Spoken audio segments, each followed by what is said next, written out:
नहीं सकते क्योंकि जगह है नहीं। They'll center up a little bit. Alpha 7 still feeling pretty good. Fireflux dead center. Vision okay. Gaining Galacticus and Sicaria starting to get relatively close. So once IG power, right, AXTMG, and especially Falcons way down towards the south start to come up. Falcons especially are going to have their hands full with these Vision okay. Galacticus and Sicaria starting to get relatively close. So once IG power, right, AXTMG, especially Falcons, way down towards the south start to come up. Falcons especially are going to have their hands full with these Vision okay.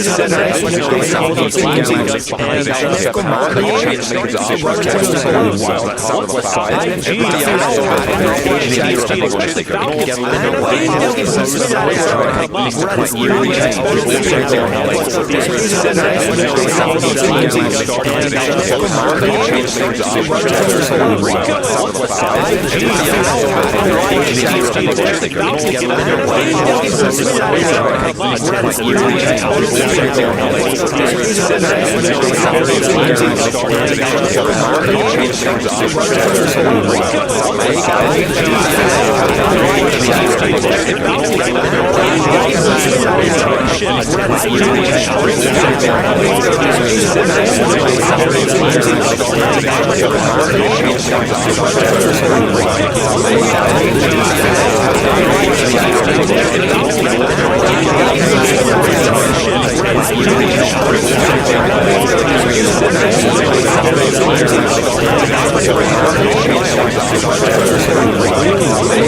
Galacticus and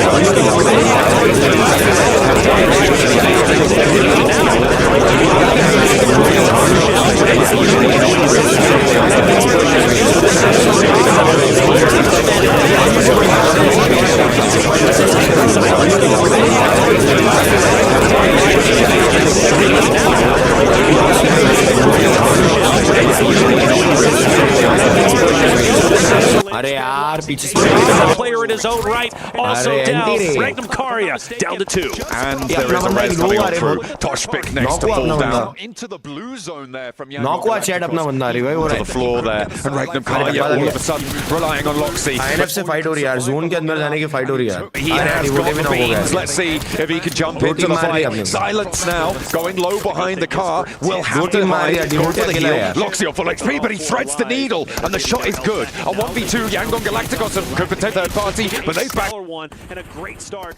for He's still going. Loxy has more legs in this. Yeah, Loxy definitely underperforming. That's what pull this off if he's careful. Katrina though, snake in the grass through the smoke. I think he's going to be the linchpin. Loxy takes damage, forced to retreat, and that's going to be, I believe, Cloud, if I'm not mistaken, just from behind, taking him out with the third party. A big flex out into the blue zone there from Yangon Galacticos. He read that he couldn't get a sideline from where he was. He moved out into the blue. It's stage 4. You can survive for long enough, and he took down Sicaria. They end their match with only 2 points from that northern side. The good thing is for intense game coming from the Americas region. They got all 4 alive, and they're getting their health back, and now they can challenge Yangon Galacticos. This game could be a stellar one and a great start for Intense Game to make a miracle run for top 8. The Brazilian team's underperforming. That's what the devs said, and I fully agree, even from the Americas region, right? I'm super passionate about him. But for Intense Game, this is a great start. Silence once again trying to be that aggressor. This time, he gets fully punished. Taken down and flushed very, very quickly there. Nades now pouring in. Intense Game wants some retribution, but Yangon Galacticos won't go down quietly. They left from Paradise Resort. They sliced through Kiratrope. I know their walkout looked like they had the samurai swords, but they've been turned on their owners there, drawn and thrust back to the guts from Yangon Galacticos, and they are playing well from this northern edge. Intense Game knows they needed to continue to push forward. They're so close to the edge of zone. You can see it here, right? So one thing that I really appreciate from Yangon Galacticos' perspective is they backed away and forced IG to push into him. Oh, big nade coming through on the southeast side. Alpha 7, they're starting to fumble on the southeast edge. Finally an answer over towards Yangon, over towards Ganax, sorry. But that's Alpha 7 out. 7 set it on the desk. They need to kick off with a win. They've just been denied that. Neptura set it on the desk. So do the other Brazilian teams. And that's the same story for Intense Game on the north. Alpha 7, I'm ringing the alarm bell. Starting now, game 1. They are already out. They get away with 1 point. They were already outside of top 8. Alpha 7 struggles continue, and the fact that Gamax, who's been on the struggle bus, takes them out. A full team wipe. Everybody stays alive. I'm really worried for our A7 boys. Are Alpha 7 bad? I just hold on, slow down. I don't think they're bad whatsoever, but something is just not clicking, and I sincerely don't know what it is. Power seem to have found it, and they are going to mount up for an approach towards AXTMG's players who are starting to flag. I think it's just EWC left. There's nade pouring in on his rocket. It looks like they know exactly where he is. A slow approach from Power onto this circle. I said that they could be the wild card here on the southwestern side, but they have played it sensibly. They've lost 1 player in this fight, but they have managed to rack up a point. They're looking to clear out slowly and methodically. E-Arena, I'm worried about what they could do to this one. Start to poke their noses in from the east edge. You've also got Influence Rage, who have gone 2-2 on the west. Through the midst of all of that action that's just unfolded before us, the north side fights, the south side wiping of Alpha 7 to ostensibly the worst team in the tournament, there is going to also be that Falcons rotation, right? We were looking at that Falcons position on that south side. They have gone for a little bit of a miracle dash. It's something that we've seen them do before, right into the middle of the circle. They're now holding 2 really important buildings.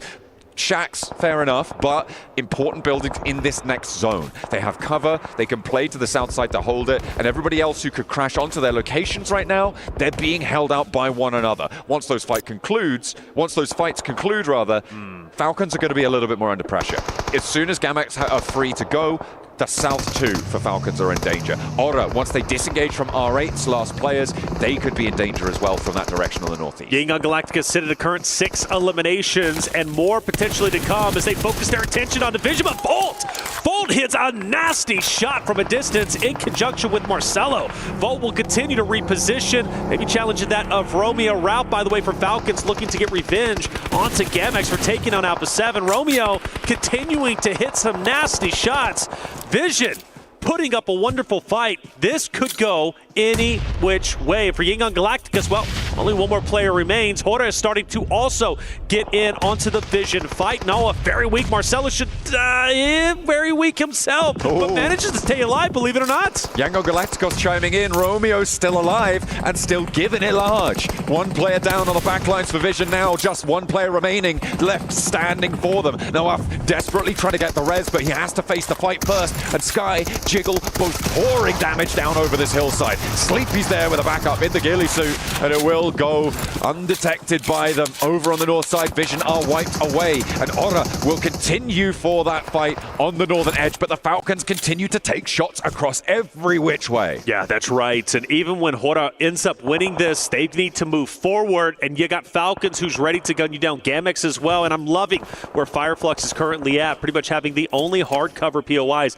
outside of Narvalo and Ralph and Redox, who's going to be for Falcons, relatively split. Gamax has been on a terror. 4 eliminations, I know that doesn't seem like much, but for a Gamax roster who has yet to show themselves, not only do they take down Alpha 7, but they're also challenging the top dogs of Falcons, who are currently up top. But this fight, this push up the hill, it's almost impossible.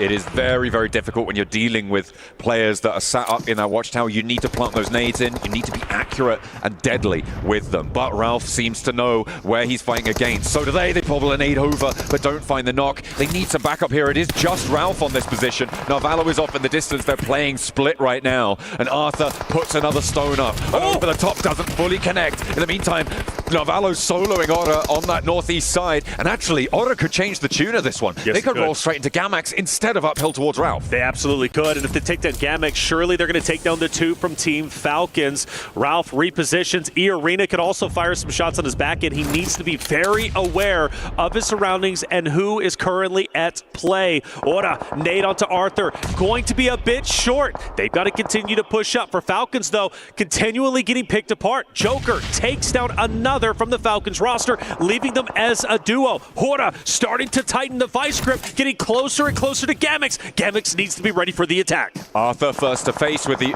shotgun, but from a distance it's Arena, forcing him closer on the rock. Doesn't have time to heal before No Fear puts the nade in, and that could be terminal for them. A last player to stand, a damage lick sent back towards him, but there is just no way that he's going to be able to pick this one up. Unfortunately, the first aid actually coming through. Aura, okay, they're slowing down. That cut across from Arena doing a lot of work as the Falcons get taken down in the meantime. I don't mind the slowdown. Only one more player to remember from Gamix, and I do hope they do remember. We have seen solos wreak havoc on rosters who are even 4 stacks. We witnessed it yesterday with Catch. We can witness it once again here. Arena starting to take down Influence Rage. The solo from Gamix getting active onto Hora. Jiggle's going to be down. Luckily, they recover. They take him out. The question is, will Hora have to fight at it with 3? Yes, they will. A full elimination law. He'll go ahead and die to the blue zone. We're down to our top 3 at the moment, and a great start for Fireflux, who started the day in first place, looking to take game 1, but Sleepy has other plans. He wants to go a little bit further on this one, just about darts out of the blue in time to prevent himself from getting knocked. Fireflux back up now. They will be getting to 3, so it is 3 players alive on all of our remaining squads. The circle shifting away from Fireflux, though, makes this really tough. Arena sit dominantly on the high ground as well. You can see what a lovely angle Mormon has. So does No Fear over towards Fireflux, and it is really trading off that aggro. Aura, they do lose one to a knock, and Arena should have this on lockdown as 2 players now sit right on the back to the blue for Aura. Arena could jump all the way up into top 5. Massive game for them, but Arena has also been on fire. They've been playing very well. With them having 3 players and the high ground, Hora has no choice but to use the natural terrain, aka the rocks, and just kind of bunny hop between them. Mormon, who's been the linchpin for this roster, he's been so very impressive, not only in group stages, but also the survival side of things. Sakura taking some damage. Mormon starting to push up, but no drama here. Arena takes game number 1 in scintillating sensational fashion, and that should jump them up into top 5. Big news here on this match. Alpha 7 again go down early, intense game. Not a great performance from them. Influence Rage still in 10th place as well. The Brazilian teams are faltering, they are fumbling, and it may be the twilight of the region here at the PMWC. They need to stand up tall because teams like Arena, teams like Fireflux, teams like the Falcons and Regnum Kaya will take them on any day of the week. You cannot let off the pace because this is what happens. That's it. Big hits to some top dogs, but for others starting to shine true. Top 8's getting competitive without question. It's still easy to break in. I say easy with an asterisk. Of course, I'm only talking in terms of the amount of points needed to break into top 8 for some of the rosters down below the threshold. But they start to get serious. That's 1 game done and only 5 more games remain. We're going to go to a quick break, but when we come back, game 2, we're heading into Arrogel. Coming your way.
Cybertron's future is near.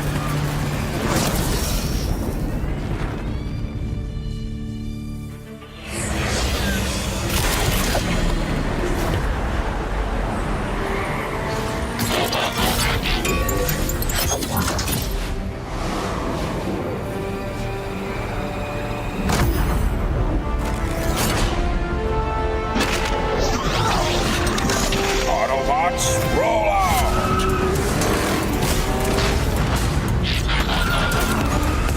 This planet reeks of weakness.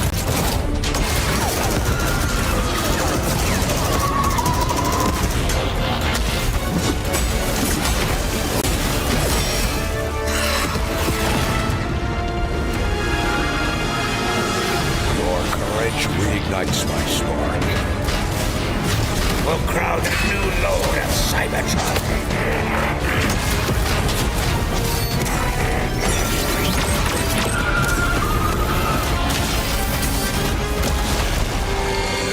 Roll for freedom. A victory for all sentient beings.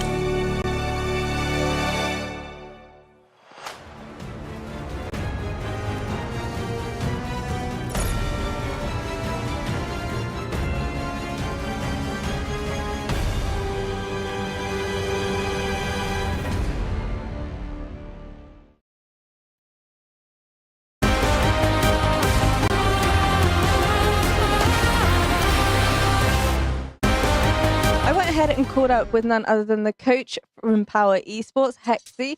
Thank you so much for joining me. I got to ask you though, coming into the survival stage, having finished second place in many of the MENA tournaments, is there now an added pressure to surpass the Falcons here at PMWC? We don't have any pressure. We just try to be as much good as we can. Our point is not getting first, second place. We just play our games and try to be as much consistent as we can. Do you feel like the Falcons are coming into this event looking pretty strong? Yes, they are a good team. We respect them, but we will try our best, like, to surpass every team. We don't have a specific team to watch. So we just play our games. And talking a little bit more about yesterday's matches here at the survival stage, you walked away with one chicken dinner, which congratulations on that front. However, two of those matches, you were the first team that was eliminated. What do you really think went wrong there? One of the games that were because of hot drop, which depends on 50-50. Either you win, either you lose. And the lack of data that we didn't expect them to on our spot. So they landed and we had a fight, then we got a fair party. So it was a tough game, but we tried to fix that, and we already fixed it. You already fixed it. Does that mean heading into the final day of survival stage, you're pretty confident you have a little bit more reliable data to work off of? Yeah, every day we play, we get more data about teams and where they go, how the style they play. Yeah. So our style should be and will be the same. So we just try to avoid on the first game fights. Then we will try to play our game depending on the timings and the data the players will get. Well, I want to end off this interview by asking you to give a message to the rest of the teams that you'll be facing here at the final day of survival stage. We are Power Esports and we don't fear anyone. We will try our best to beat every single team. Nice. Thank you so much for joining me and good luck. You're welcome.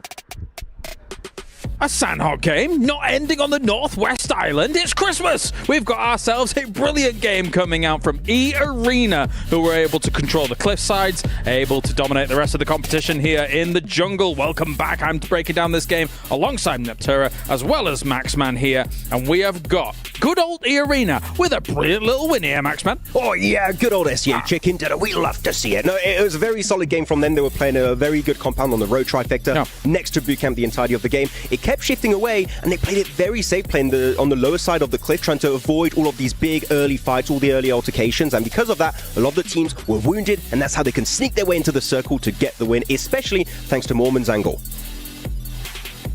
Yes, Max. No, I'm doing that as a meme. I'm doing it as a meme. No, I did like how they played that. They were able to really effectively use the back of the zone to actually use that and to make sure that nobody else was going to come in. Use that kind of as a wall to just push forward and forward and forward, and it worked out really brilliantly for them. However, they're not going to be at the top of that ranking in terms of points. It's going to be Hora, who did step up in the end game, just trying to third party as much as possible, and look where it's gotten them. Hurrah! No, they're very excited about that game. No. Oh no, we're doing it again. No, actually, they were on a big sweeping motion onto the eastern side, just clearing all the teams. They got rid of R8. They had a really good compound control. Very strong third party, specifically onto the side of GMX. They were fighting another squad over there. I think it was Falcons. And actually just able to take full control of the east. Unfortunately, it wasn't enough to get the chicken dinner, but it was enough to be the top team in terms of points overall. So Hora really starting to play a lot more aggressive, which normally in CSA they're quite a bit more passive, but here they've really woken up and know that if they want to make it in the top 8, they need to get elimination points on board. Definitely come alive in the survival stage, right? I mean, there were moments in the group stage that I don't think we should really discredit too much here, but for survival, looking brilliant here, Neptura, and considering the position that they were coming in from, considering everything, all the components of this game, I think it lined up really nicely. It did land really nicely, and I think it's been really interesting to see how they adapt to the more global lobby, because you're right, we've seen something kind of very different from them in CSA, but to come into global and not so much control with that more passive just zone control that we're so used to seeing, it is actually controlling with those third parties, which isn't full aggression. It's not a full confrontation 4v4 fight. So it is tweaking it, but it is just making sure that they are more aggressive, able to get more points, and actually reading the lobby really well. Especially in CSA, I kept describing them as a very good defensive team. We take a strong position, we defend until the very end. It's nice to see them be an aggressive team looking for breaches and third parties and then being successful while doing so. And I think that gives me really good hype around them as to how they could play going into the finals, of course, if they qualify, but they're looking pretty good. So I think the top 8 is in the cards for them. We have our eye on them. And another team that we have our eye on, of course, is Falcons coming into today, who actually got dispatched of relatively quickly by good old GMX down towards the bottom of the tables here, Max, who are fighting back. Let's take a look at one of these moments here and see kind of how things went down. GMX taking heads. Okay, they take down Alpha 7 and Falcons, 2 favorites. So we had at the very start, like, they're going to make it top 8 pretty easily. But no, GMX are here. And actually, the first fight they took was against none other than Alpha 7. Alpha 7, by the way, did not have a bad game here because they actually had a really good rotate. They go from their 2-2 split, regroup on this compound, but GMX, they find one knock, maybe an angle of Alpha 7 was just not fully covered. And I tell you, the speed at which they committed was mind-boggling. They fully send on the compound, all 4 players, overwhelm Alpha 7 in the matter of 10 to 15 seconds, and the squad wipe is instantaneous. GMX, if they want to do a comeback here to make it in the top 8 against teams like Alpha 7, they've got to keep this going the entire day, and maybe top 8 could be possible for them. Another team I want to focus on, of course, here is Fireflux. They've done amazingly here in the survival stage, but just slipping a little bit here in the final moments, Neptura. Yeah, I think we thought they were going to win. You were like, yeah, they're Fireflux, they're going to win. But I think at that point, at the point that when they tried to actually do something, it was too late because they had the low ground and that particular ridgeline or hillside was so open. Yeah. Hora had eyes on them. E-Arena had eyes on them. It would have been much better if they had maybe one zone before, at least just like 30 seconds before, right before the zone closes. Use that space that's technically outside a zone to wrap around outside and come in behind E-Arena. I think that would have had a much better chance for them to win longevity-wise because E-Arena were just able to use that ridge so effectively. That could have been Fireflux if they'd been a bit more proactive. I think there's a big issue when you stay in a compound on the edge for a little bit too long as you become very predictable. Teams knew that they were going to be exiting from that main building onto the southern eastern edge, so they're just like, we hold angles against that, Fireflux, you're not going to exit that compound whatsoever. So Fireflux, again, a team that we know can be very strong, but here a little bit too slow and a bit too passive. I think if they were more punishing, maybe as you said, Niptra, maybe 30 seconds earlier, maybe they just control the entire circle and take home that chicken dinner. I think that's a good breakdown, guys, because obviously they're looking great at the top, but they could be smashing even more here in the survival stage and really making a statement. Well, as you can see, we are getting ready for Erangel. Make sure to check out the map feed as well, which is live over on YouTube. And we can now head over to the casters for the grassy pastures. Erangel on the cards. Thank you very much. I am Taylor Reflections Noble, ready for this game here to get started. It is going to be a scintillating sensation of a game, and I am pumped. Wow, John, that was phenomenal Reflections. Yeah, you sound great. You sound proper Texan, I would have to say. By the way, you're in the same room as me. You start picking on me a little bit too much. I am bigger than you. I want you to throw you out. Yeah, but I've got my name on my socks. What? What kind of comeback? Yo, I'm going to take you out. Oh, don't worry. I got my name on my socks. Yeah, they're going to be able to tell which bits of me there you go. left. That's what I'm thinking once I remove you from this room, man. Hey, look, we're gonna put our differences aside We for now. love each other. Because we have a communal hatred for Alpha 7. They're doing really poorly right now. Yeah, everybody in this room hates Alpha 7 right now. They are so bad at video games. No, Alpha 7 are okay. Look, the thing about Alpha 7 is they can come back. They really can. But I can't dispute it. Like, they are on the struggle bus. Things are not going okay for them. And I am sincerely starting to get worried. Now, we did notice yesterday Alpha 7 did land Lapoka for the first time in PMWC. That's normally their go-to spot for the Americas region. Of course, here for PMWC, they've been going up towards Georgia Pole. That's been their location. So I wonder if now they're maybe starting to go back to their default spots that put them at PMWC to begin with. With the way Squash and all the co from Alpha 7, I believe they are in fact going to be going to their OG landing spot. So now we're going back to what worked during Americas, what has worked in seasons previously. I like this because Alpha 7 are in trouble. They've been trying new things. Now it's time to go back to what has worked, your bread and butter. I mean, this could also be an artifact of the plane path as well, right? This plane path, very eastern leaning from Stalba down to the middle of Sosnovka military base. It feels like a backup drop for Alpha 7. I wouldn't be too surprised over the next 2 matches to see them go back over there. Oh my gosh. This is a pretty nasty circle. Okay, let's kick things off with an eastern plane path and a hard southwest circle. Wow. This is also nasty because it's on the late end of the plane path. There's a hot drop on a vehicle there. I think that's in Intense Game, who have just lost a player. I believe they've gotten down to Ora, if I'm not mistaken, over by Yasnaya on a vehicle hot drop there. Our only casualty so far. Maybe a little bit more as well. Power drop one out. Evo T tries to give him the runaround. He says, I'm going to dodge this vehicle. They can't get through the rock. He's like, yeah, but I've got a gun, mate. He's got a gun, and the gun wins over the night. Power, one of the top slaying teams when it comes to Arigel, at least historically here for our survival stage, elimination-wise, averaging, 7 or a little over 7.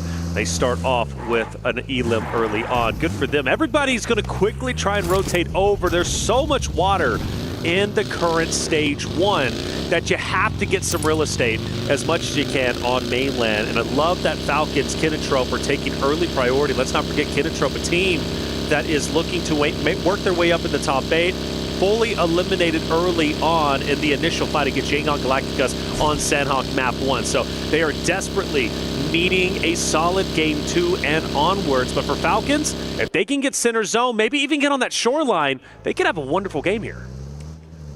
We'll have to wait and see. I mean, it is a pretty dramatic circle in terms of landmass, but what it doesn't do is necessarily put a massive hurry up, because it's on the mainland. These rotational paths will be known, and generally teams will be comfortable getting into this area of the map, right? It's not too different from if it was just a little bit further north and it didn't have as much water on the south edge. The difficulty will start to come on through in towards stage 2, stage 3, after these first rotational plays have been made and moving on through that way. With 2 players going down so far on a hard east plane path, not necessarily unexpected, but the thing I'm looking at right now is Otter and Influence Rage and Yasnaya Poliana. Yeah, they're very, very close to each other. That fight most likely going down.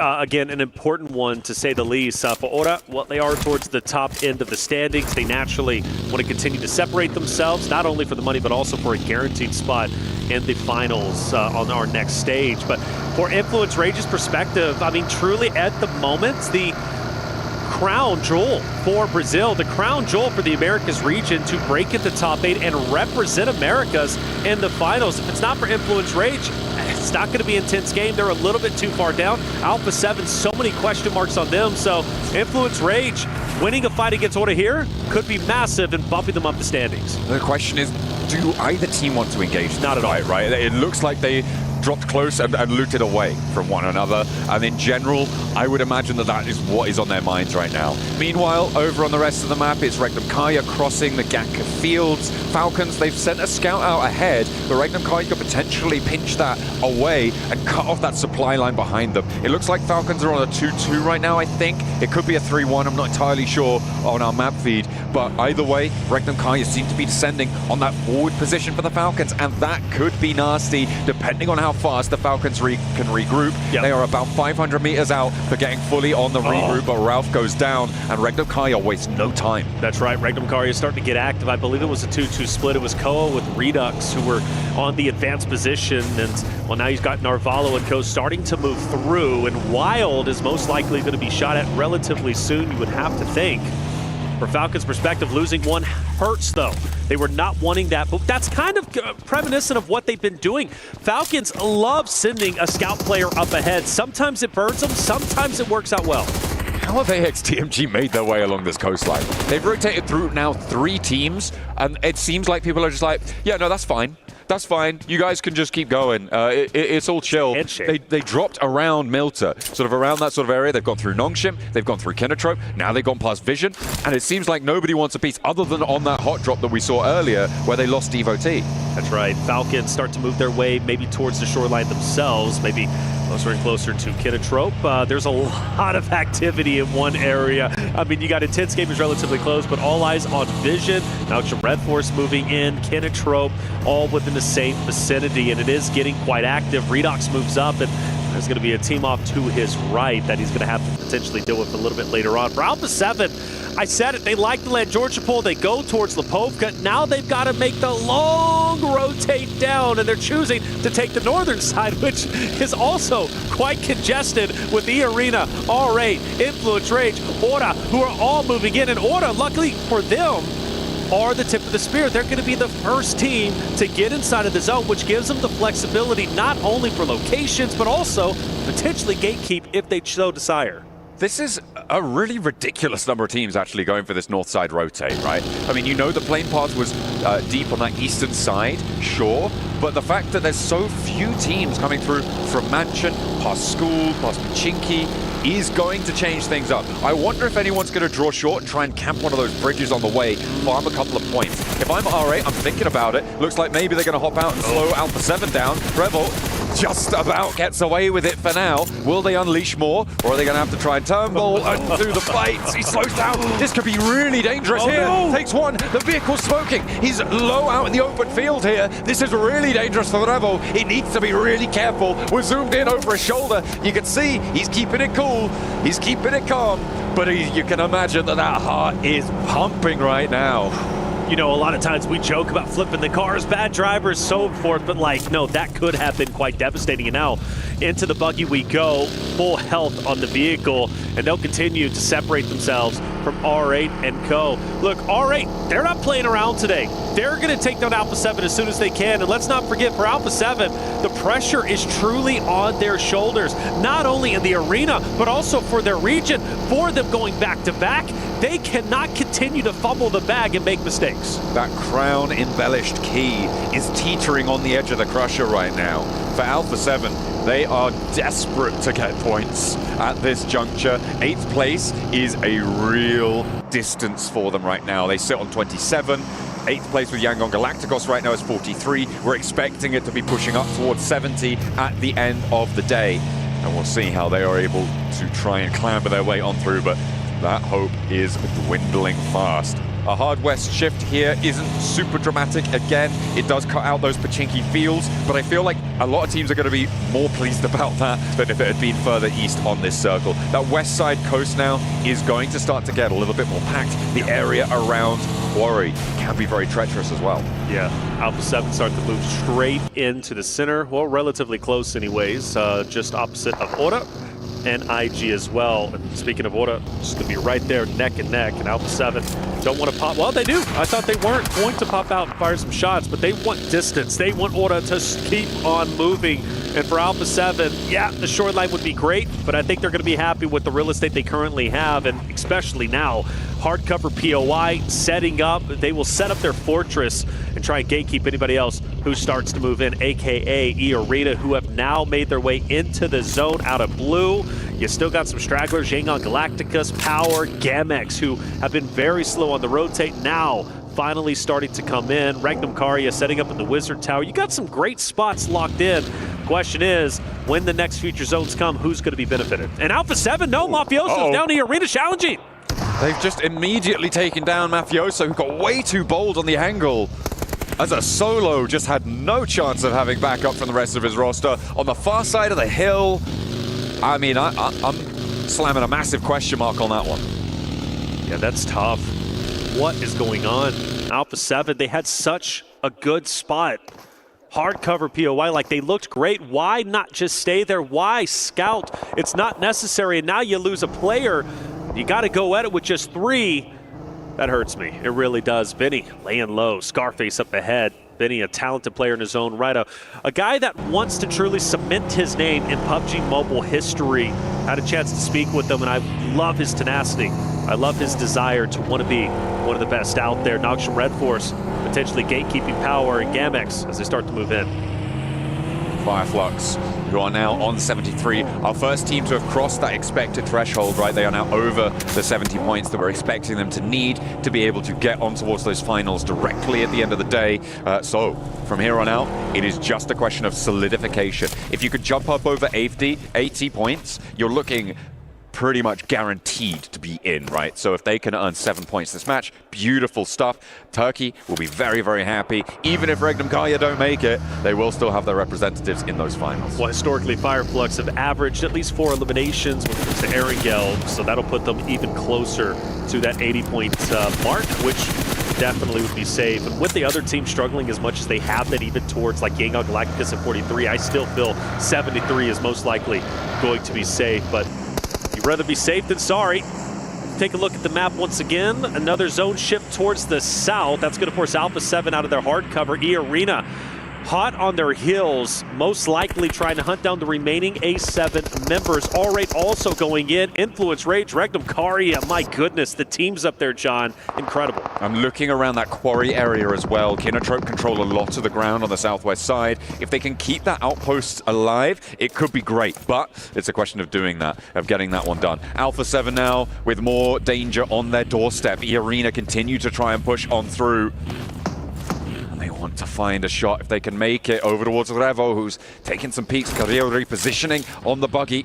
And Squash as well, potentially in with a scrap. R8 moving in on the north side as Influence Rage are going to go parallel towards them. Law hops out. He spots the player on the back of the buggy. He's so slow that he can't connect the spray. Law drops the ball in a massive way, and it is ID7 getting real happy with it there for R8 to stay alive. A slow, lazy drift, and it's too much to handle for Law. Yeah, in my opinion, that's uncharacteristic. Law hits his shots. In that moment, he doesn't, and now Lorenzen forced to full send it in. Go for the attack. Take down DeMar, which might be possible. DeMar's weak.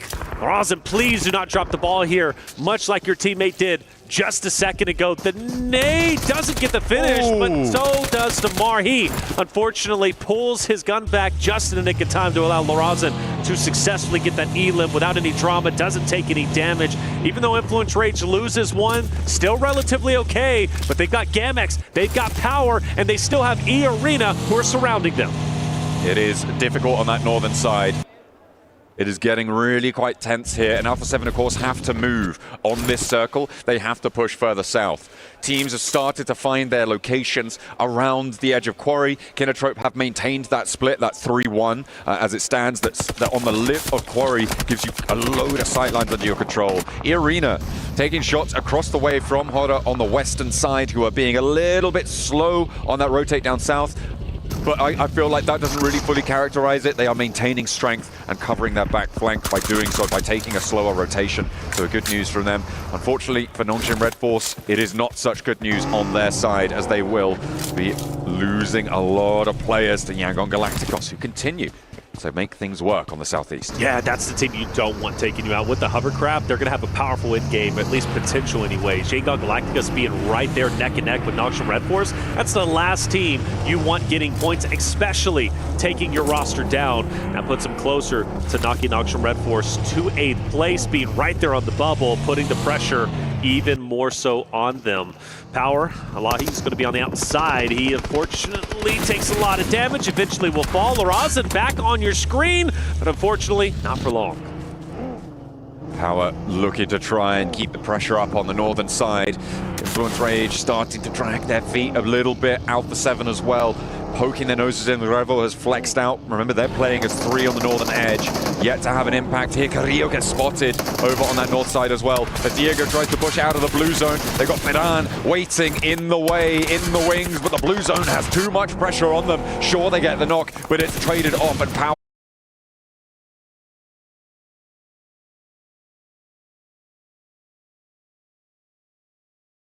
E5, and Lil Boy is a talented member. He doesn't lose these fights. This 1v2 could very well go his way. Easy. Doesn't have time to pop the med kit. Ragnar takes him down, and like you said, huge. Power wins a successful engagement. They're already top 3, and now they got 2 members to work with. But from one struggle to another, Alpha 7 are pinned down. This is the last player alive now. It's Revo, and they're on the lip of that quarry position out to the west, and they go down again. A 1-point game, 2 games in a row. It is looking dire now with 4 matches left to play.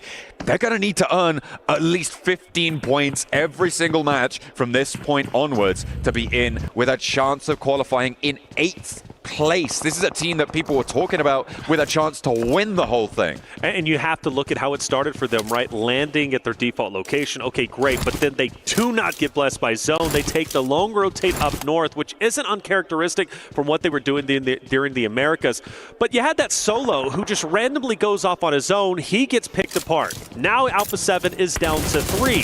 Then you have another player who starts to rotate out, scan the horizons, he gets taken down, and then all of a sudden now you're getting pinned up by 4 stacks and you just get taken out. I mean, Alpha 7, continually, something is going wrong. I'm super worried for them. I'm ringing the alarm bells. I think they are sincerely in trouble. But there's plenty of rosters still remaining who are not only on the bubble, but also trying to maintain their position in top 8. Love, where AXTMG are currently at. Infinite line of sights, a power spot to be in. And luckily for them, there's no one around them, but everybody is in front of them, so they can continue to pepper anybody that they see. Falcons, they managed to send through to the southwest side at the cost of one of their players, and now they're under pressure as Narvalo gets found out in the open, unaware of the team right next door to them, and will just lose another. So 2 players survive for the Falcons, playing on with Redox and Koa. They lost Ralph early on. Now Narvalo next to follow them, and for Hoda on that southwestern side, they're going to have to try and play on out. They have 5 points already. They are the next team right on the doorstep of getting up to that 70-point boundary. They just need 1 placement or 1 more elim, as well as Power up on 8 elims, 2 points behind that boundary on 70 points. Power only a solo though. It's going to be easy. Opposite of Kinotrope, who's just up to his north, I should say. In the moment, Falcons, Hora, most likely going to run into each other again.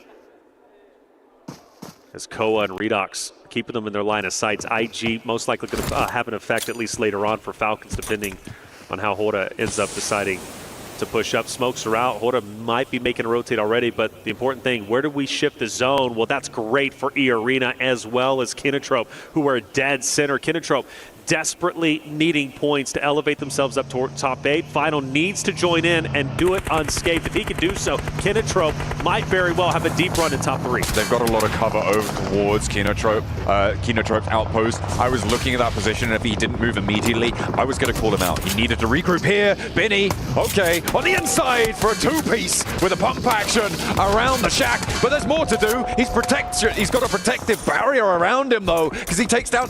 Wait, was that Binny as well? That was Vinny as well. Oh my goodness me. Yes. This guy wants to be the best. With that, I told you, man. I talked to him. He says, I want to be the best. I want to submit my name. Like no one ever was. Mobile history.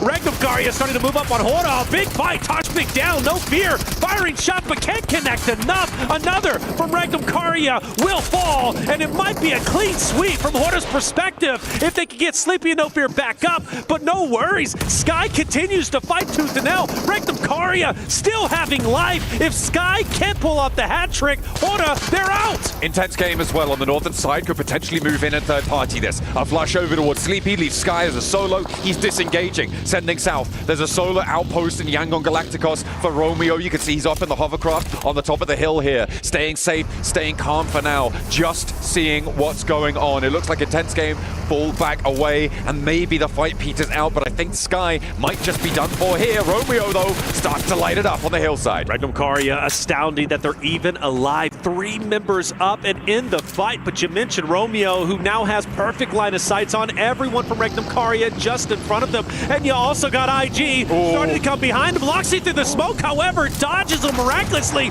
and he has an attempt. He's going for it, but Petrino shuts him down. Will not be able to sidestep and find the follow through there for Regnum Karya. They'll play on as one, and I was waiting for Intense game to get involved. I thought maybe they were going to send out towards the east, but no, the hillsides are just right to be swept on through. And now, with just one player left from Hora, they might turn their attention towards Yangon Galacticos' position further south, but it is all a question of who can get close to Kinotrope.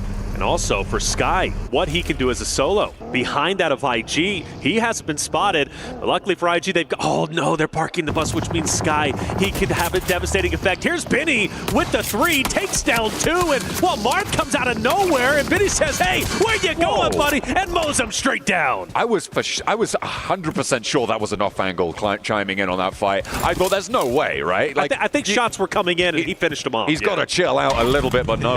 He was like 1, 2, 3.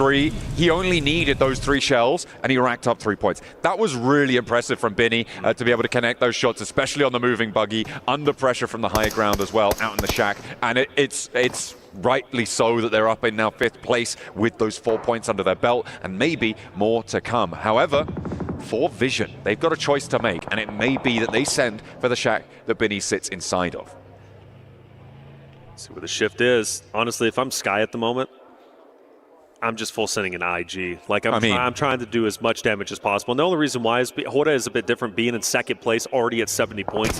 Sky can afford to do this, and I believe they rotate by him, and Sky does manage to fight it out, and he's firing shots. He's connecting a bit. Petrino fell, recover, and they'll still be a 3-man unit to push deeper into the zone. For Romeo on the hovercraft, he's still scouting the surroundings, seeing what's out there. That hovercraft, maintaining it, so valuable for the end. But with the zone ship Kinotrope, once again, still in a powerful spot, my eyes once again fall to them. A big game here would elevate them up the standings. They're at 22 points. Breaking in the top 8 is very doable, and they can honestly get very close with a win in Game 2. Really good information gathering there from Vision. They saw Intense game leaving from that location, which opens up the position now that Marcelo and Nawaf have moved into. Before Intense game and all the teams on the western side move, you cannot play the western side of the quarry like this, but as soon as they see that maneuver happen, they are in there. And that is a really smart rotation coming through from Vision. I like to see it. We'll see if they can go further.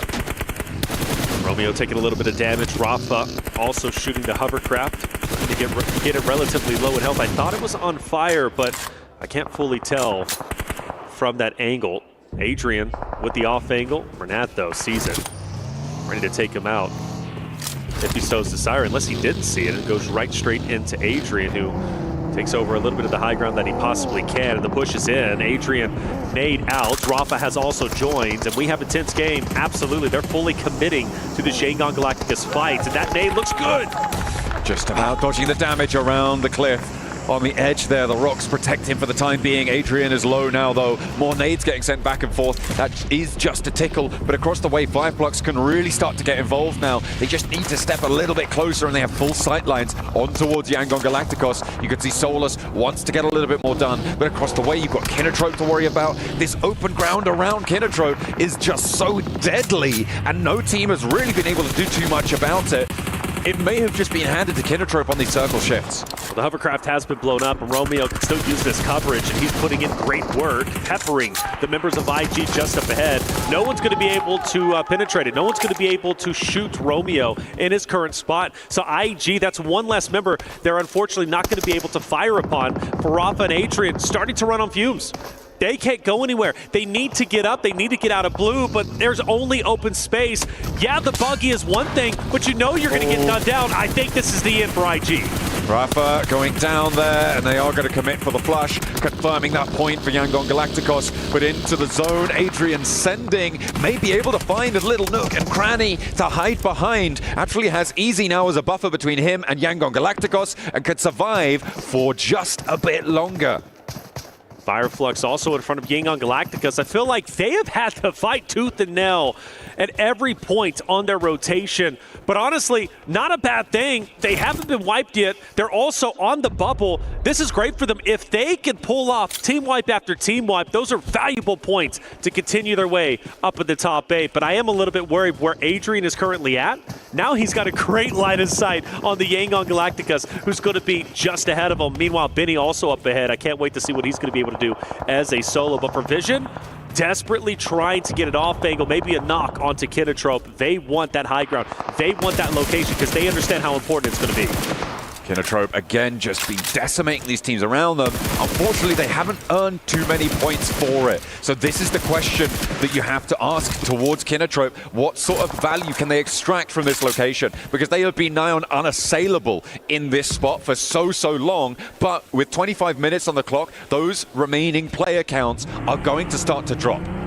Yeah, I think they're going to about to pick up at least 4 or 5, depending on what Marcelo does from Team Vision. They've been slowly making their way up. That drop on Tamra is going to hurt, however. And you mentioned the value. I thought they were going to pick up plenty of elims, but now they're getting picked apart. And you also have E-Arena, who might choose to dip their toe in this fight as well for the third party. But you also got Yangon Galacticos desperately trying to move forward, and Team Vision focused fully on them. Where's the buggy going, though? That was a bit of a risky play. Yangon Galactica have been mowing players out of buggies, out of vehicles, but luckily reposition ends up paying off. They are going to keep things together. I feel like Team Vision have been playing this one really well. They held that push from behind against AXTMG. They open up with a pick towards Kinotrope, which does take them out of the power play quite a little bit. Finally, Binny does go down. He did do a lot of damage, though, during that match. Ladders up to 7th place, and a credit to him. Credit to his team as well. This is the last player from Intense Game who's managed to sneak their way in. It's on to Team Vision, really, to make a move here, and onto Yangon Galacticos as well. But they're staring each other down across this valley. Yangon Galacticos are pinned up. I don't foresee them getting out of this spot. Whether it's the last remaining member of IG with Adrian, maybe Fireflux off to the left. You got Vision firing shots onto him. Kinotrope are also throwing their hat in the ring. It would be a miracle if Smile and Mernat can move up, but that's going to be a great knock, but it's only going to do at least so much. As remaining members should be finished. Great for Plur, but Plur falls. And Vision, where do they go? Do they want to continue to pin Yangon Galacticos or move up? Well, they're moving up. They want to capitalize off the knock at the full finish. They can do both as well if they could do that fast enough, which they do. They're able to find that. Adrian down the hill. They know that Yangon Galacticos are very unlikely to poke their heads in now. With just one player remaining, it's too much of a risk. The nade downhill, he hops in the buggy, but it's actually the backlines there coming on through. No, hang on a minute. It was the spray down onto the player hopping in there, and they will find the last player. Fireflux flexing out. It feels like this should be another Fireflux win as they start to extend their control from the eastern side. E-Arena trying to push up from Quarry, but you could see what Scarface could do to them. There is very few worlds in which they successfully make their way up to the top of this. Oh, but that nade hurt a little bit. I don't know, maybe a couple more of those. You take Scarface out, that opens up the door to continue your progression up the hill.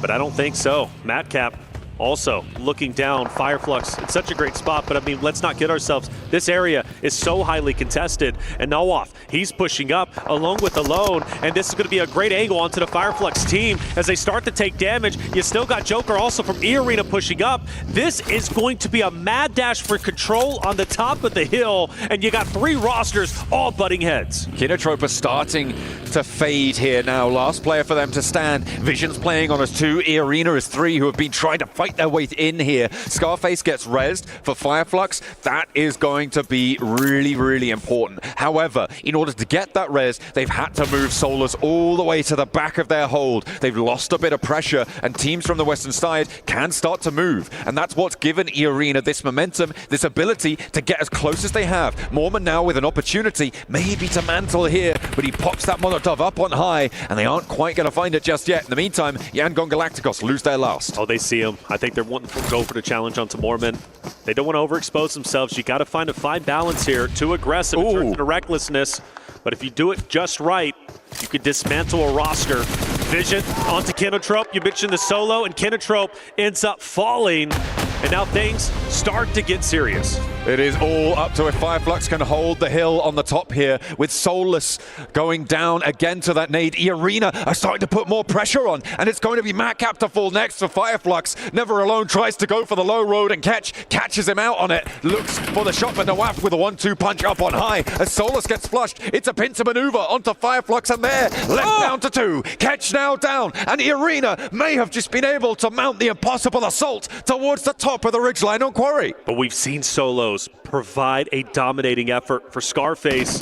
One player down low, he's been spotted, however, so the cat's going to be out of the bag, at least from Vision's perspective. Now the question is, does Mormon Joker Sakura from E-Arena know where Scarface is currently at? It should very well be a dominating win from E-Arena where they currently are, but Scarface can dismantle this push, can dismantle the hopes and dreams of E-Arena from taking a victory, and the shots are fired and Mormon is down. Scarface catches the backline for E-Arena, and he's looking for more. He's looking healthy. He got a helmet refresh there, a fresh level 2 over onto Scarface. He knows Never Alone's down the hill, and he jumps straight into Vision. Now in a 2 versus 2, though, Vision can do a little bit more. They've got a little bit more firepower here. Nawaf on the face. Oh, he turns his attention away just at the wrong time, but a nade from the sidelines keeps him alive. That's it. Team Vision desperately trying to fight, and they do get a knock. This could be a takeover attempt from Team Vision. Sakura firing shots, but it's not enough. Is Vision pulling it off? Can they do it? Or will Sakura lock it in for the back-to-back for Arena to start the day? And it will be Arena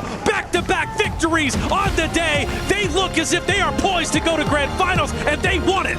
Last time around, they went out a little bit quietly towards the end for the chicken dinner. This time, it was bombastic from E-Arena. They held their nerve. They move up those tiered positions on Quarry. It is so uncommon to see a team win from inside the Quarry. Fireflux dropped the ball in a big way from that eastern side. It felt like Kenotrope as well could have done a lot more in that situation, but a massive credit to E-Arena. This is a display of skill that you do not often see. I've become a bigger and bigger fan watching them play throughout the group stage and into the survival stage. The way they hold on to a power position is impressive and truly phenomenal. E-Arena, a team that I very well think going into the finals, once they make it, can make a huge impact, potentially take this entire thing. Don't point the camera at these guys. Oh, come on. A little shrug from Alpha 7 to close us down for the second match of the day. Our first Erangel is out of the way. It was E-Arena to take a big chicken dinner. Fairly low elim count, but still important where it matters. We'll head to a break. We'll be right back with match number 3 of today.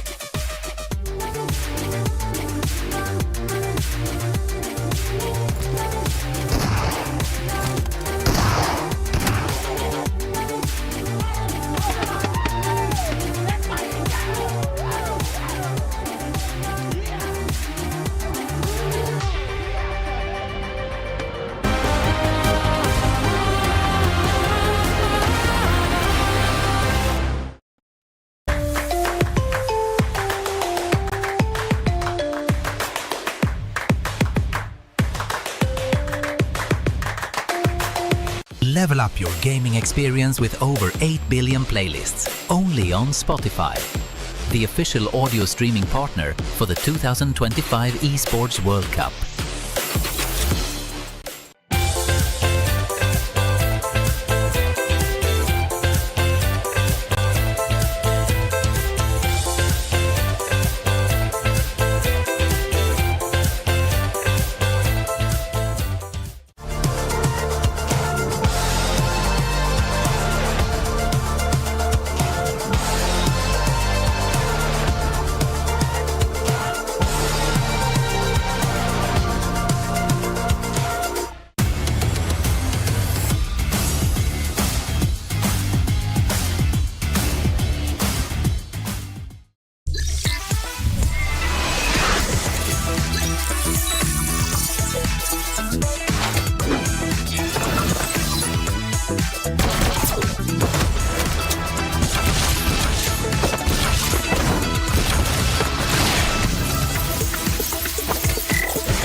15 teams chasing the White Rabbit. It's a back-to-back for E-Arena as they are able to get an Erangel on board as well. It really shouldn't have been their game, but they looked spectacular being able to come out of the Quarry Basin and being able to subvert everybody else's expectations, moving up onto that high ground. Welcome back. Whoa, back-to-back for E-Arena. Max, man, this is them doing the business. Oh, yeah, the White Rabbit in the hole of Quarry, getting out and digging out a chicken dinner. He loves it. Done. He loves that one. No, great to see a back-to-back again. We looked at the SEA teams. 2 teams already qualified. We have Team Secret, we have Ultra Ego. 1 team was missing, and it is going to be E-Arena that pretty much they're in, right? After 2 wins like that, you're looking very comfortable in the top 8. So now they can maybe start targeting other teams that we theorized could be a thing later on down the line. What do you think about E-Arena's win here? I'm astounded that they won when their landing spot is Stalber. I almost dropped said up Severny there. Yeah, that was mad. Stalber, and then wrap around north side with everybody else who decided to go up there, come down around to the outside of Quarry and just win from there. I mean, it's not often you see a team that's that far away from the initial zone actually take it and win. Of course, though, we have Team Vision at number 1. Now, this isn't a team that we kind of really talked about before coming into this segment here, but we really do need to talk about the 13 eliminations they came out from this game. It really felt like they were on the warpath here, Max, and kind of just able to deal with everybody on that northwest side, coming in on that west side of Quarry. Obviously, it was going to be hard to get into Quarry and do something about it, but damn, what a game from them. It shows to me for Vision, they have really good terrain knowledge of Quarry itself, because you got Quarry, you got the low ground, you got the high ground, but you got these little roads that go around on the western side. It keeps you safe from teams on the 2 sides, and they play that position, hold off AXTMG, they hold off Kinotrope also at some point, trying to wrap around their warehouse in particular. I think Team Vision has been showing a lot of potential at the end of yesterday and at the start of today. So very happy to see them do well, because we've seen R8 have good games, Power get good games, and now Vision are finally stepping up. They're going to need a little more, I think, to try and get into that top 8, but this is a great opportunity for them to get that ball rolling here throughout the day. Get back on the road again. But at the same time, let's talk about what we were seeing here from Fireflux. Yes. I think multiple of us, Neptura, thought this should be them having a lot of control and this in the bag, but it didn't quite go that way. Well, exactly, especially with stage, was it 7? I think phase 7 coming in with, was it Ketch on the front line there? And then it was a 2-1-1 split with Ketch all the way on the other side of zone. Really, really controlling. If they had played it like they actually had control of the zone, it would have been much better. But I think Max is going to go into a point where it was just, they were sat there, but they just weren't doing anything with it. Before I go deep in my point, I want to say for a team that this much control in the game as Fireflux, only getting 4 eliminations is very low. It's wild, actually. Yeah, it's like normally you'd expect a team to get a few more eliminations there, but no, they just don't make a decision. They have 2 players on the low ground, 2 players on the high ground, and like every circle I'm like, they're going to regroup, right? Still don't regroup. They're going to regroup, right? Still don't. And it keeps going until the very end of the game. And eventually I see a very clear weakness, which is Scarface, which is playing very passive, keeping tabs on E-Arena specifically, down into Quarry, like making sure they don't go uphill and take away their position. And I like it. Scarface is playing pretty passive. He's not putting himself in danger until he overpeaks. He gets headshot by E-Arena. And then the entirety of the squad, like, this is our one opportunity at glory. Let's send it uphill, take away the high ground, and get the win. So E-Arena found a clear weakness, used it to their advantage to get the chicken dinner. I agree with you to a certain point, Max. I'm so sorry. I have to disagree with you again. I know it's very risky. I know, but I do agree that it's a risky play. I'm not going to say, oh no, they should have played 2-2 split, low ground, high ground. It's fine. No, it's very risky. But I see what they were doing, and I think it's the one thing that actually allowed them to have so much control in the later zones. If they hadn't done that, I think they would have gotten stacked. They would have gotten overrun. They would have struggled to move and to breathe, I think. So in stage 4-5, I think that it was really good for them to do that. I do agree that they should have absolutely started just grouping up a lot more than they did once Ketch was out on a limb on the other side of the smaller zone. I think they just left a good thing, a risky but good thing, way too long, and they just got stagnant. That's what I was worried about if they had regrouped earlier in the game. Do you think the same thing? Do you think a remedy would have been having 2 where Scarface was as opposed to 2 down where the South Forest is? Do you think then that kind of aids that control of like people coming out of quarry? It's an option. I don't know. It is an option, but I think I would have preferred something that you said actually behind the scenes was he keeps peeking too much. And I think I would have kept the positioning, but had him just not do as much as he did, just be like an info thing only. If he had to back up a team, then do that, or a player, then do that. But I think he was just doing too much on his own at that point. He went rabbit hunting, and the rabbit got him at the end. It was very unfortunate. That's one scary rabbit right there. It's a big rabbit. I mean, Mormon, the rabbit is called Mormon. You run away. You don't want to fight Mormon. Don't want any of that. I do think still it was a very good showcase of what Fireflux can do. Maybe a bit hesitant at times, but overall I think they'll look back on this game like, what can we do better and hopefully improve for our next 4 matches. A lot of matches still on board. Yeah. Still rough to see who's going to be making in top 8. All these teams are going to need the holy hand grenades to try and deal with what E-Arena is bringing right now. 2 wins to start off the survival stage as they find themselves now in 4th place. A huge leap on up. And now look who is in the danger zone, Max. Uh-oh, Team Falcons. You don't want to see Team Falcons at the bottom of the first page. That is, they've been slipping. Again, holding their splits a little bit too long, losing players. That's the good old Falcons typical. But I kind of want to look at the points here because you talked about the point threshold to get in top 8 and to be comfortable to make it into finals, Niptura. I would say around 70, 75 points is the threshold. Some teams are already looking very close. I think the amount of slots available now is maybe like 4 teams can still push in top 8? Maybe? Maybe. Possibly. All right, this is panic time. Alpha 7 is 4th from the bottom. This is panic time. They have to do something if they want even a chance to defend themselves here. But of course, you guys at home can get involved with everything that's going on as well with the PUBG Mobile Air Carnival Drop Carnival, and it's now live here this weekend from August 1st to the 3rd. Log in to summon your surprise airdrops and collect 2025 airdrop vouchers to enter prize draws for official merchandise, smartphones, BD Partner Awards, permanent in-game items, and more. Every participant is guaranteed to win. Additionally, jump in the game now to vote for your favorite airdrop partner. Again, not Max. You might even, don't say anything, Max, no. You might even score some awesome surprise gifts from them. Don't miss out on this year's airdrop carnival and unbox your surprise. Well, thank you very much, guys. Thank you to you, Max, I suppose. It is time to head over to the commentary team here to bring you all of the action from another Erangel. Let's get it going. Yeah. Game number 3 for the day. The first 2 games dominated by E-Arena. As they elevate themselves up into the top 3 position, who knows how high they continue to go.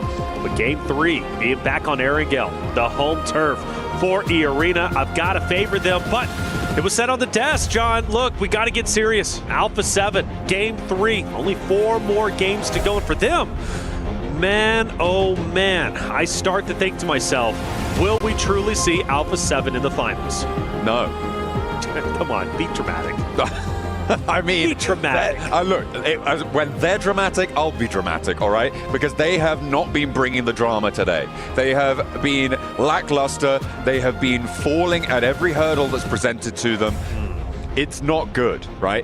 There is some discord between the ranks of Alpha 7, and I mean, they're not talking. It doesn't look like they're actively repairing this one here. I mean, what can you do? It has got to feel so demoralizing to be in this situation for Alpha 7, to be in the spot where you are the defending champions, where you are hailed as some of the best players in the world, one of the best teams in the world, and here you are, having just now performed, I think, what is it, like 4 games in a row, getting a maximum of a point a game when you count yesterday's as well. Well, the reality is they're the ones who control their destiny. They're the ones who can turn the tides of their luck. Now, do they have it within them to do so? You look at their faces and you think, maybe it's determination, maybe it's nerves. It's hard to tell. But for Alpha 7 and other fighters, they're going to continue to fight till the very end, especially that man right there. He jumped at us, by the way, during one of the segments in the beginning. Scary guy, but also a lovely guy at the same time. But whenever it does come to Fireflux, they have outperformed themselves from their group play in the survival stage. They surpassed the threshold. They're now at 83, well within their right to go into the finals. And I must say, man, from Fireflux's perspective, it's been a pleasure watching them, and it's also been great watching E-Arena again as I've become a bigger and bigger fan throughout the group stages and the survival stage. When they have a power position, they refuse to let it go. They managed to make it work from a less than powerful position as well in that quarry, being able to rise from the basin, as we were talking about, as the desk highlighted as well. Getting out of that quarry basin is a real tough task. And maybe you could argue that it was allowed a little bit by Fireflux, sure, but to be able to execute on that, brilliant stuff. Noxian Red Force have been a little bit quiet at the start of today as well. They do have a little bit more of a buffer zone than some of our other teams, however, so they can keep things going. Power, they've been putting up numbers as we're just drafting across these players right now, getting this lobby ready. Alhaji, what's he Oh, look, big love. Big love. What a mustache. What a mustache. What a mustache. What a guy. What a team. Power, man. Power Esports have been on fire, up there within the top 5. Another roster that is looking to make a huge impact when it comes to the finals, of course, if they make it. It's say, come here. I don't know if I want to, though. You'll want to watch this one. Things get a little, okay, we're showing it. Where are we going? They're going to Gatka. They're calling it out. They're calling their shot. They love it. They've already pinged it. It's marked on the map there. Bringing up that plane path as well. We get a sneak peek at the plane path. We definitely That's coming do. from what? Over from George down to the west side of Military Island. And that's going to be a fun one. Gatka. So maybe all eyes on that. You think they get hot dropped? I don't know. I doubt it. But I will say this, man. It's going to be a fun one. And for other rosters like Alpha 7 and the ones that are down below, honestly, even throw Vision, right, in that respect, they're going to have to step it up because we only have a limited number of games left. Game number 3, we're hopping into Erangel. The last one was fun. This one should be even better. Let's see if teams can continue their march towards the top 8 or if they will not make it. Oh, the plane path going the other direction. Sorry, but it is still from the west side of Military Island up towards Georgia Pole, towards shooting range. So we've had our east plane path. We're going to have a west plane path. Maybe we'll have a central one in the next game, but we'll have to wait for that as we will take to the skies once more. I feel like the cheese decal on the plane is really taking me out of it sometimes. I like it. Fair enough. I think it's cool, man. Have fun with it, get creative, but it's like you are going in with the intensity of like what you're thinking like Fireflux is currently at, wanting to dominate their opponents, and then they hop onto a cheese plate. It's a duality for sure. What's that smell? Is it Alpha 7's performance? Oh no, it's just the play. Or it's you. Hey, look, it's hot out here. It's sweaty. Now you smell great, man. Let's get it going. Let's get it going, baby. It's going to be a lot of fun. I'll put that on my CV now. Without a doubt. When people contact me for jobs, I'm going to be like, Reflections said, I smell great. You smell great. They're going to be like, who is Reflections? What are you talking about? Alpha 7 will once again go up to Georgia Pole as they typically do. They'll naturally know who's going to be around them. I believe like IG, Aura, who have been hanging out. R8 might be going up there too, which could be fun. R8, a team that is doing incredibly well today. Most likely going to be seeing them in the finals. All eyes. Oh, this is great for Alpha 7. Perfect, in fact, for them. They don't need to rotate. They can loot up as much as they possibly want. One of their big things, though, is having stragglers go out and scout who are getting targeted, leaving them with 3, and then leaving them with a duo. No more of that. Stay together. They've got the 2-2 split. That's going to be just fine. That's typically what they do off the initial. But this could be the game Alpha 7 has needed in order to start rising up the ranks. I'm looking at the West Coast right now, and we do hop over to Influence Rage in a timely fashion because there are 3 teams who are dispersed around the areas to the north of Quarry. You've got Gamax, you've got Influence Rage, you've got E-Arena. All of them seem to be a little bit reluctant to get stuck into a fight and probably just looking for a little bit of weaponry to get on board and try and extricate themselves from one another. That's not how you want to start, though.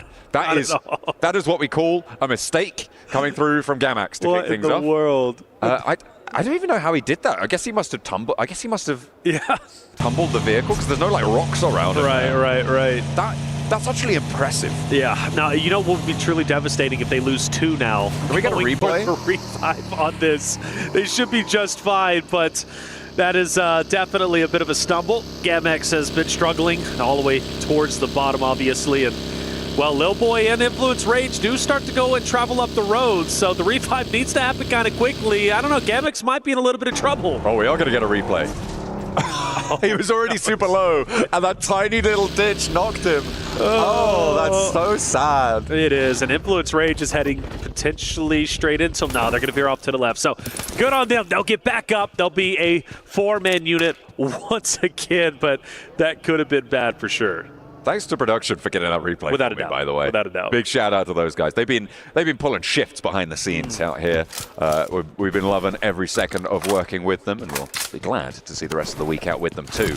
Unfortunately, not all of our teams are going to be seeing the rest of the week out with them, and we are on board with the team on the bubble right now in 8th place. Falcons, 50 points as it stands after 8 matches completed. Yeah, which is tough to see. A world, a grand finals where you don't have Falcons, you don't have Alpha 7. Come on, that is something we surely did not expect. Falcons roster much hyped up coming into this event. They picked up a good one, and now they might not even make it to the final day, so they've got to step it up without question. They're going to be over towards the right outer edge of the next stage. Moving in, Noxious Red Force most likely coming up behind them too.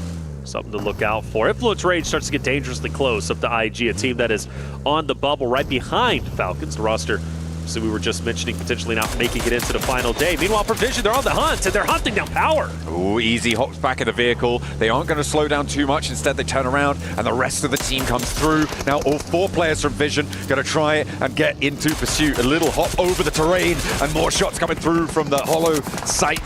At Mini 14, pumping damage into Easy, but again, he protects himself. He keeps safe and falls back with the rest of Power.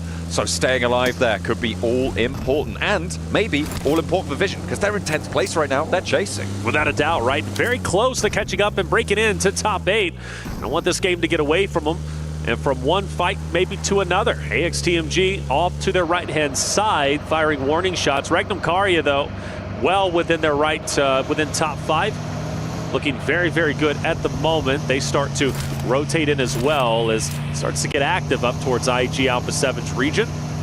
And we do expect that, naturally, as the zone. A lot of it's actually going to have some water, which always makes things a little bit spicy. Arena getting active onto Gamix. Yeah, Arena having found that initial knock first. Looks like that could be rezzed up. They're taking more shots out that way. It is mostly just Joker out here. The rest of Arena not quite close enough to go for the full fight. Sakura also isolated, so could get a little bit messy here as the res does come through for Gamax. They're trying to encircle this one, but they may have bitten off a little bit more than they can chew with the amount of split that they've gone for. I think Sakura has read into that, and this retreat is timely. It was Arena firing shots, helping out Sakura, who was up ahead. Now, the danger not gone just yet. He repositions himself, gets away. And I do appreciate from a lot of these rosters today not overcommitting. It's so easy to overcommit to a fight, to really feel the energy and push forward. Teams aren't scared to disengage, and I think that's going to be very valuable going into the final stages. Sometimes disengaging and not fighting the fight is the best course of action, and for Arena, they decide to do just that because Sakura, even though he was in a 1v1, he did have help from a distance. Once it became a 2v1, he read the situation correctly and decided to dip out. Gamix going to hold on to the shoreline as much as they possibly can. Arena, though, continues to kind of encircle them and tramp them, and I do wonder if Gamix is truly going to be able to make their way down the shoreline, or if they're going to have to go south and maybe towards Quarry and reposition. They will be able to survive for just a little bit longer. The question is, how long do you spend doing this, right? Because all this while, teams are getting closer to Everest, to Hospital, to South George. They're getting ahead of the curve in terms of that rotational pace. So chasing down Gamax, I mean, is it really worth it for Arena right now? I'm not sure if it's the wisest investment of time. If they get one Elim, okay, they have managed to find that knock. I imagine they're going to turn around now and start to head into the circle. Anything more than this, I think, is a bit of an over-investment. They might just try and prove me wrong. You know, I think it's just a matter of respect. I mean, Gamix, let's face it, they've been getting pushed. When teams see them, they push into Gamix. They take advantage of the situation. Focus now onto Kinetro. Finale is down, unfortunately. Plur has to be the gatekeeper now to try and protect his position. But Scarface is coming up from the backhand side. Ketch tried to do exactly that too, but he gets taken down. Fireflux with the recovery should get the pickup, but Scarface, I believe, is going to be the linchpin if I'm not mistaken.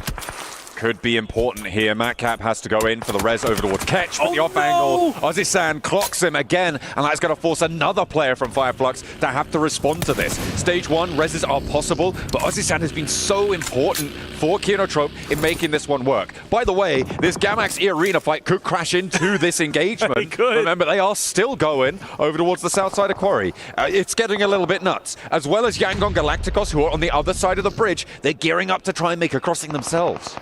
Looks like Fireflux still trying to get the reses as they possibly can. Solus has made his way over to start at least one pickup. Ozzy-san can't get the read, can't get the vision to clean up the remaining members of Fireflux, so they do recover just a little bit.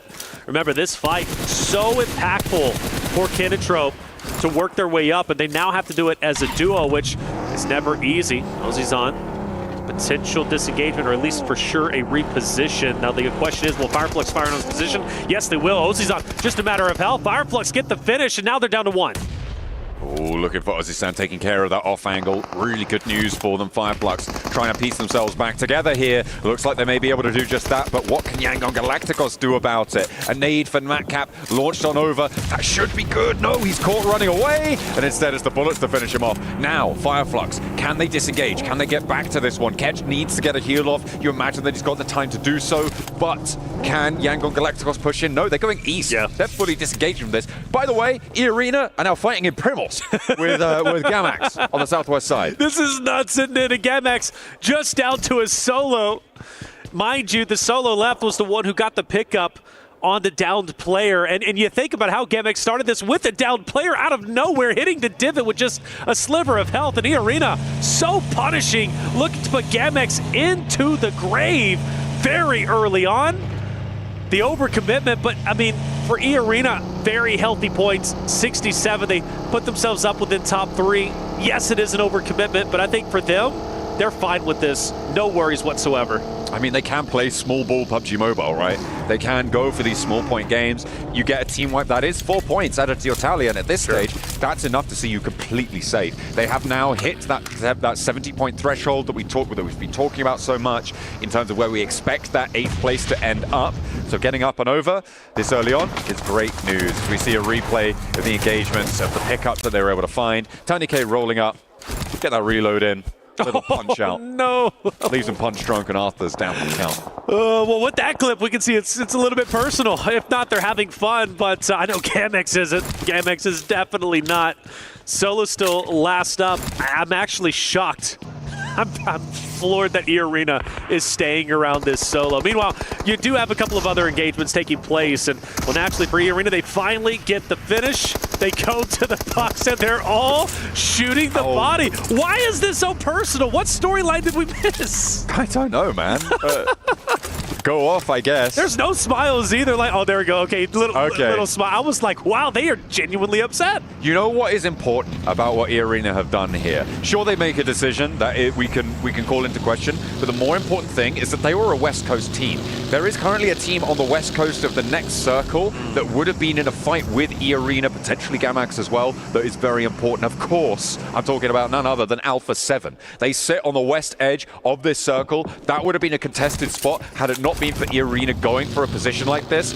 Well, if Alpha 7 could get a big game here, I'm placing that blame squarely at the feet of E-Arena. That's fair. That's a great call-out. And for Alpha 7, maybe singing the praises of E-Arena being totally over-aggressive on the Gamax side.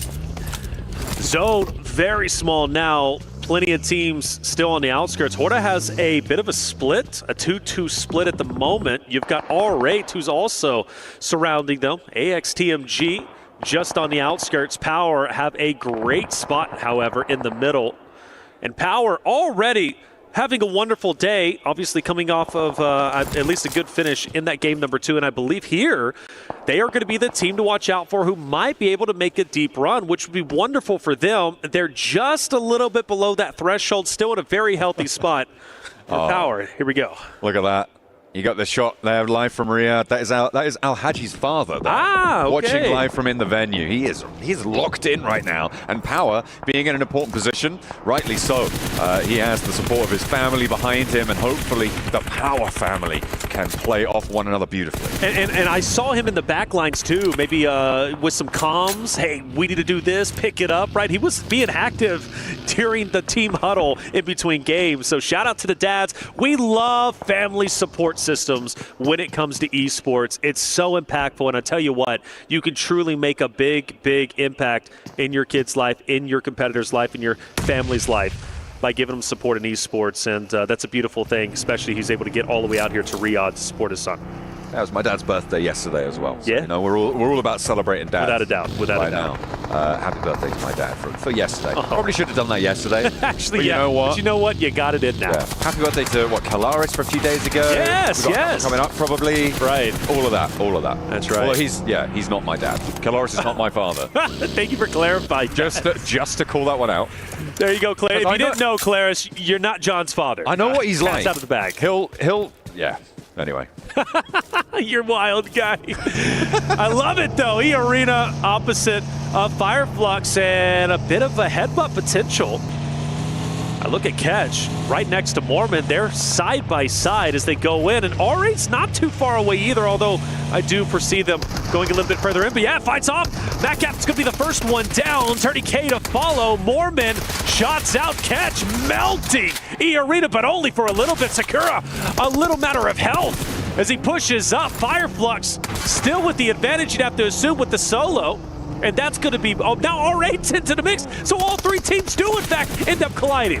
Oh, E-Arena on the rematch with Fireflux from the end of the last match get interrupted, but R8 are turned away at the door almost immediately. They try and push in, and immediately the shots ring out. Mormon rolls on forwards in the threatening presence of this hovercraft. Tries to take another player down, bipping the horn, giving it large. Prestige now to the backlines. ID with the backup, but two players now are stepped up to fight the Prestige, though, with a spray down onto one. Is traded, and the hop out wide. Prestige now the last player alive for R8, and the hovercraft still moving around, slow and threatening. The pace is there, and they sweep them aside. Fireflux are out of there. E-Arena stay alive with 8 elims, and the rematch continues. And even though they only have a duo, they have the hovercraft, which could be critical later on. Now the question is, does another team come into the fold? Will we see Adrian with the Intense Game now start the challenge onto E-Arena up ahead? Again, a very talented roster, but also can get aggressive when they want to, and there is value in pushing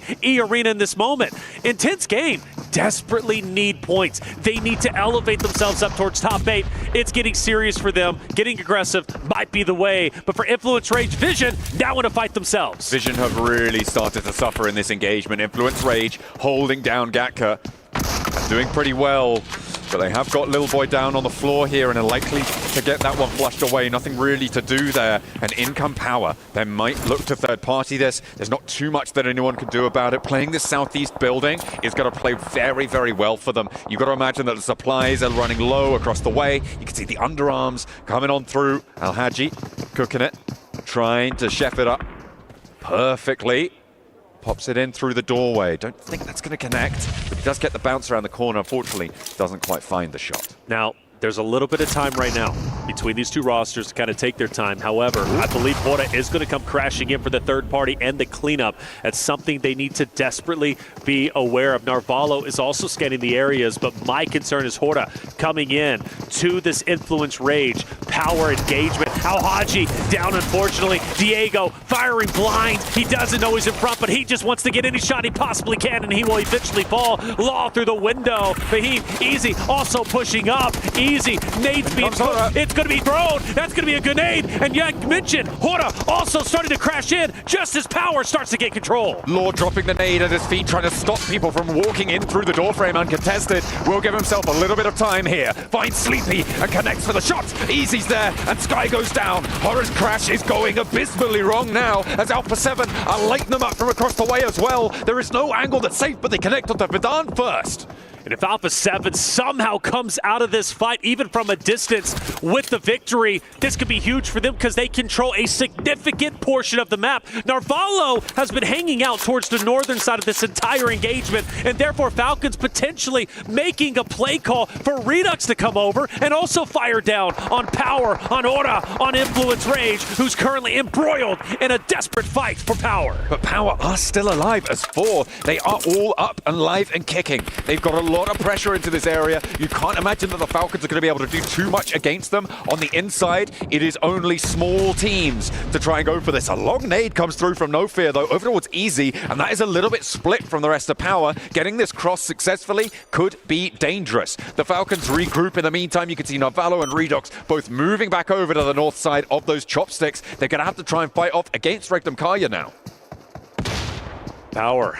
I feel like I've gotten 2 or 3 lives in this fight. They've had so many downed players. They've managed to recover, and they stay a 4-man unit. If they can get Easy back up, which I have no doubt they're going to be able to do so, because Law just doesn't have the line of sight needed in order to get the cleanup on the down player. Actually, Law takes a little bit more damage himself off from Alpha 7, I do believe, if I'm not mistaken. Now, all these rosters now have to shift into the next zone, so this fight can still take its time, but eventually, Blue, it's going to start hurting. This is the benefit that Power have for having crashed onto the east side of this compound, right? It's closer to the center of the circle. You have those routes away that are going to be a little bit less contested. The difficulty is that there's not really a good space to go towards. At the moment, the compound that sits just to the west of Gatka, of the Chopsticks, is going to be unoccupied. The question is, do they know that? And the second question that you need to follow that up with is, do they have the vehicles and the utility to make that crossing successfully without getting shut down? Alhaji Easy now start to push forward. They're closing the vice grip onto Law. This nade could be big. He throws it out. Law can't reposition at the moment. Alhaji, another nade, not wanting to overcommit. They don't want to get up close and personal in the CQC fight. Law has finally fallen. Now you can start to push up. Focus on Jiggle. Focus on No Fear from Hora. Influence Ranger now out of there. You know there's only one more team you have to deal with. 2 players from Hora are there, and Alpha 7 start to make their approach. A 2-2 split as Alpha 7 start to ferry players across the open ground in the vehicle there. They leave Rivo at the forward position. Power crossing the open ground now against Hora. No knock sent towards Power, and Jiggle gets taken down to half HP. Alhaji's now up to the wall with Easy following up nicely. They're up into the top floor as well. They're starting to overwhelm Hora here, and there really isn't any resistance that's finding them. A really disciplined push there, and shots being missed by Hora allows them across the open yard, and they will control Gatka, sweep through it. 5 elims found, and they're on for more, but the rotation needs to happen fast. And just to really say how impressive that was, they had so many down players, and they take 2 teams out while keeping 4 up, but now the struggles really start to begin. Alpha 7 take advantage. They knew this fight was going down the entire time, and they are now punishing Power's rotation, but Alpha 7 isn't out of the woodworks just yet. IG might be sneaking up behind him as well. Can they ruin it for their countrymen?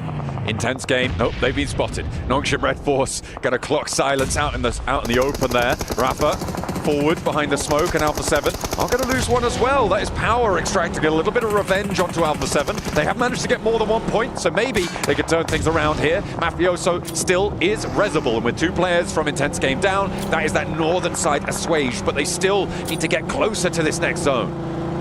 Alpha 7, can they recover? They've lost their down player, which honestly is pretty good. I think they would have committed to most likely trying to get Mafioso up, which would have overexposed themselves to more shots, and we could have witnessed a collapse. I'd rather them go at this as a 3-man unit than a 4-man, but still overexposed out in the open, forced to try and challenge Power. That nade will split the difference between the two, give a little bit of damage to Easy, but not much. Power can still desperately hurt Alpha 7 in this moment. Ooh, Vidan found by that nade. Career finally connects with it. Ravo steps forward for some information, but there's an answer. Easy again with that spray down, but more nades invested, and Alpha 7 do win the fight here. With 3 players alive, they're playing on the northwestern side. They'll have to go further, but there is a compound that sits ahead of them. Those buildings they can survive in. In the meantime, Yangon Galacticos in a really important position, playing in the neck of those 2 chopsticks, with Nongshim just over that ridgeline in the main compound further south. And by the way, just to put a cap on it, Nongshim Red Force Force is truly the reason why Alpha 7 is still able to play this game. If it wasn't for them applying pressure onto IG, who was coming up onto the backside of Alpha 7 would have been mowed down. I'm looking at the Falcons in that eastern chopstick. I'm looking at Regnum Kaya in that western chopstick. Both of them would love for Yangon Galacticos to get a little bit of pressure sent their way, but at the moment, there's no crashes really to be found. You can see Alpha 7, they're worried about this compound, that drop of the smoke that's covering off the windows for the northern building, and they're going to try and move on up. They will find it unoccupied right now. They're waiting for those spray downs to come, but they're not going to happen, not from that direction anyway.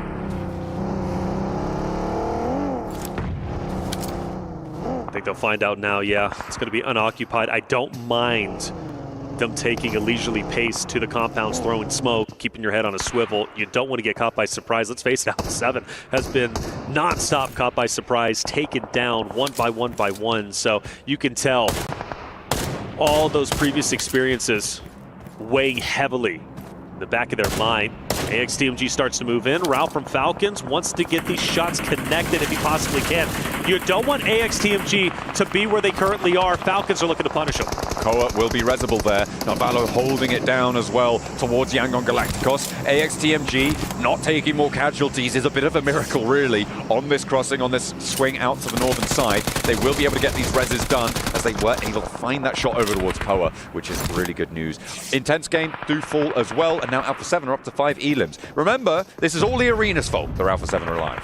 Well, Arena as well as, like I said, Noxium Red Force helping them out just a little bit. So you got two teams who unintentionally ended up helping Alpha 7 in their desperation attempt to make it to the grand finals. YG up ahead. Falcons starting to move up. Regnum Karya still within the chopsticks, as you mentioned, trying to continue this battle. They've been having to try and fight one fight up top, fight the fight down below.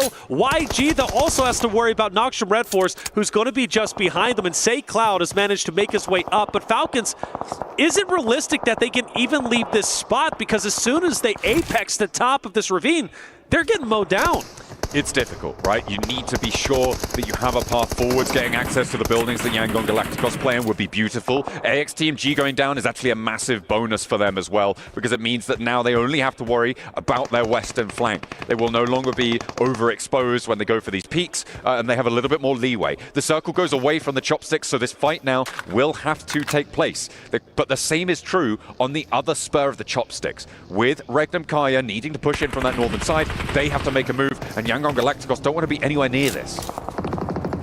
Yangon Galacticos shooting at Noxium Red Force up ahead. Regnum Karya are also moving in, potentially to crash into Yangon Galacticos. Falcons is going to take advantage of this, and I think it's about to culminate into a massive square-off between three rosters. Yangon Galacticos will get an early down. Noxium Red Force has started to attack, and Falcons are also getting active in the attack.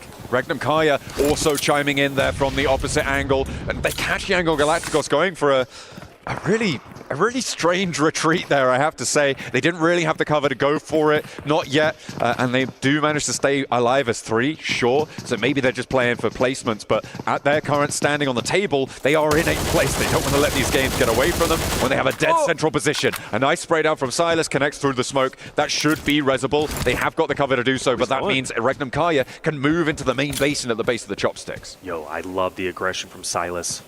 Nade cooked, but they get away just in the nick of time. Silas has to make a decision. Push up, back up with my team.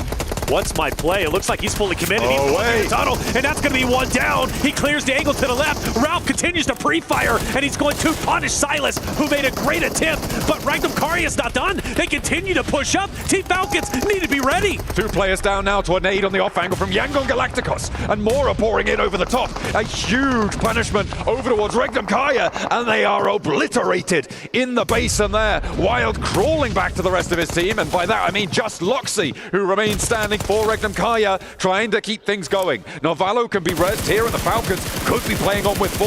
Yangon Galacticos, they pull back, but they draw them in to a death spiral. Question of what Loxi can do. I like the aggression. I think Regnum Caria, Falcons, they were opposite of each other a little bit too long. They said enough is enough. With that down, let's capitalize on it, but it was just a little bit too slow. Falcons were able to recover, but Loxi, the solo from Regnum Caria, can still hurt Falcons tremendously. Let's not forget, Falcons, they are that bubble team. They are right there in 8th place. Their spot in the finals is not guaranteed. There are so many teams nipping on their heels, trying to pass them, trying to knock the home team out, and it's still very doable. So Falcons, this win, a higher placing is critical. One nade over the top, no knocks. Another, the last in the back pocket for Smile. He's going to invest it here. Ralph is healing, but will it be quick enough? Not quite there, and he does find the knock. Yangon Galacticos unlikely to push out to flush it out though here. They will allow this res to come through. Actually, more nades being passed on over. Smile wants to put this one to bed, but Redox is going for the res. The question is, where does he put it? Could maybe take out Loxi with it instead. Being on Galacticos, they don't want to push out there. You've got the unknown Loxi, who you don't know where he's currently at. You know he's in this vicinity. You've also got Falcons ready for you, but for Loxi, trying to do what Silas could not do. Push up and take down the roster with the surprise attack. The nade is cooking. Falcons are pushing. They know where Loxi's at. Shotgun out, but no effect. Regnum Caria are out, and it will be Falcons continuing to push on. They push out at the end of the chopstick here, and Yangon Galacticos, I think they may be out of nades now. Not really too many more to play with. The nade bobbles in, but Smile's not up at the windowsill. Falcons have to push up, and they have to push now. Alpha 7 getting cut out by the blue zone. Koa first up into the meat grinder, and Yangon Galacticos hold their nerve. They draw back and back and back, and every single step they take backwards, they find a player running towards them. They're able to farm up those points and push in towards those top 8. But in the meantime, it's Nongshim Red Force who have been chilling for the longest time out on the south side. Top 2, Nongshim Red Force, a big win would put them comfortably within the top, or potentially edging closer to top 3. But anyways, with the point standings, most likely going to the finals, this is imperative, an imperative victory they take for Yangon Galacticos, also a team that is very close to the bubble, just 1 point ahead of Team Falcons. A win here would also separate them from the other teams nipping at their heels, but they've got the blue zone. They've got to push up, and Nongshim Red Force are ready to mow them down. Romeo turns the corner, hits the deck, stays safe from Doc C for just a moment longer. The smokes have to come through as Nongshim Red Force are closer to the center of the circle. This pace needs to be coming out from Yangon Galacticos, and SayCloud's going to breach out into the open. This is bold and very, very dangerous coming through. Needs to stay safe, folds back into the smoke here, and looks to unleash a little bit more, step him a little bit closer to this Smile, playing on the south side of the building, and these shots aren't connecting for Yangon Galacticos. They still have nades and mollies and everything to play with. Yangon Galacticos very exposed out in the open at the moment. They continue to push up through the smokes. The nades are going to hurt. SayCloud is going to be down. That's going to put Yangon Galacticos with just 2 members. Smile also gone. Is this a victory for Nongshim Red Force to add up to the total where they currently stand? Yes, it will be. Nongshim Red Force will take the victory. They dominate in fashion, and that is so critical because it puts them well within the top 5 and well on their way to grand finals. There are over 70 points now for 4 of our teams: Fireflux, E-Arena, Power Esports, Aura Esports as well. They are on 71 or higher points. That puts them safe over that threshold. As long as they can keep this pace, they may have done enough already, but it's teams like Nongshim Red Force who now are at 61 points after that match, where they will feel a lot safer. As the camera pans over Alpha 7, they didn't do enough that match to put themselves back in the conversation. Sure, it wasn't a 1-point game, but they are still down towards the bottom half, barely solidly, and they still have such a long way to go. They need to keep themselves together. And you can see he's even missing the camera shots sometimes. Revo has been good with it, but will they be good enough? That is the question. Well, there's only one way to find out, and that's to get on with the rest of the day. To do that, we're going to head to a break. We'll be back with our final Erangel of the survival stages. Make sure that you stay tuned.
This land is calling.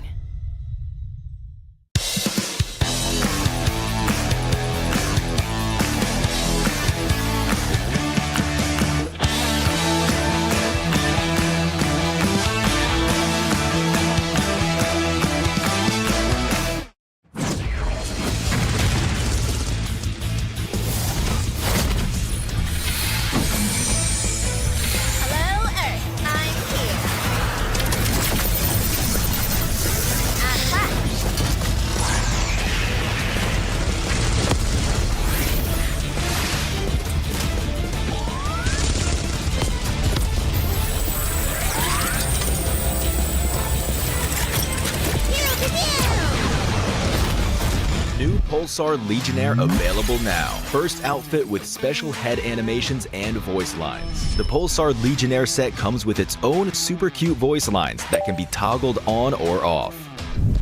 What happened? Bye, friend. Hello, Earth. I'm here. It also features the upgradable Hyperion ship DSR and Jet Reaver glider with special animations. Experience parachuting like never before. That's not all. Even more rewards await. Event period, July 25th, 2025 through August 26th, 2025. What are you waiting for? Get the new Guild set now.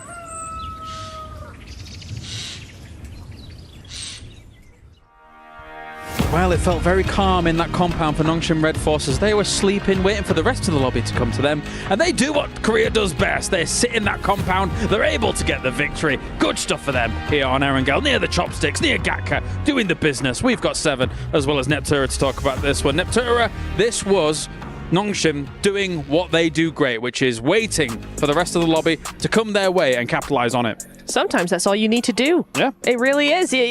Why do anything different? If it ain't broke, don't fix it. That's the saying, and I think they adhered to that really, really well. I will say they would not have won if it wasn't for those incredible roof angles, because that initial nade coming in over to Yangon behind the bale was amazing, and that just turned the tide completely, because Yangon, I still think, could have done something with that, right? They were trying to be maneuverable, trying to be mobile, but that one nade just was like, okay, game over. So a very, very nice sort of end game for them, and 7 eliminations is actually a little bit more than I thought they got, but 17 points, it's a good win. Good stuff. But Yangon could have had 100 smokes, but the fact that Nongshim Red Force had like 400, 556, as well as all that util 7, it was going to be very difficult for them to make any transition. Yeah, for Nongshim, I mean, they had nades, and for Yangon too, they've been fighting 2 different teams at that point, so they really didn't have that much left. On top of that, just having to now rotate from the fight between, they were having Regnum Karya, Falcons, having to focus on Nongshim Red Force. It was just going to be a little bit too much for that squad.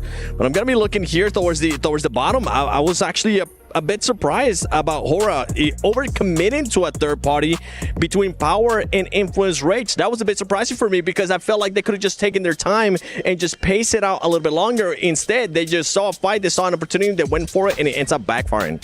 Let's take a look at some of the highlights from this game as well. A lot really focused on these compounds, as well as the chopsticks and how this all does go down, because realistically speaking, Neptura, this is such an open area. If you don't have one of these compounds, if you don't have a chopstick to live in for a while and then get a 3rd or a 4th place, it's going to be hard for everyone else. That's just the name of the game when it comes to these field zones, isn't it, though? I mean, I think some teams are more used to playing them than others, Falcons being one of them, but they did opt for the chopsticks. It was an interesting rotation actually coming in from Falcons. I want to talk a little bit about that, because Regnum were gatekeeping them on the north side, and I really just felt like actually the Falcons didn't do much. They kind of just stood in front of Regnum and didn't rotate somewhere else. They were like, are we going to push it? Are we not? And for me, I just thought that was just way too long because it gave Regnum a chance, possibly, to actually come up with a plan of how to take out Falcons completely, right? Gives them time to get that setup going. I'd have much preferred, Seven, if Falcons had actually rotated down to the eastern side. There's either chopsticks or there's that ridge by the road. Both of those would have worked really well. In the end, they did end up doing that, as did Regnum. But for me, I was like, oh, it's a bit dicey. I kind of disagree with that because at that point, you had Yangon Galacticos just holding down chopsticks. And then on top of that, you have Regnum Karya and Falcons just trying to find a way. I was actually impressed by the way Falcons was playing that. I really enjoyed that way that they were able to push it.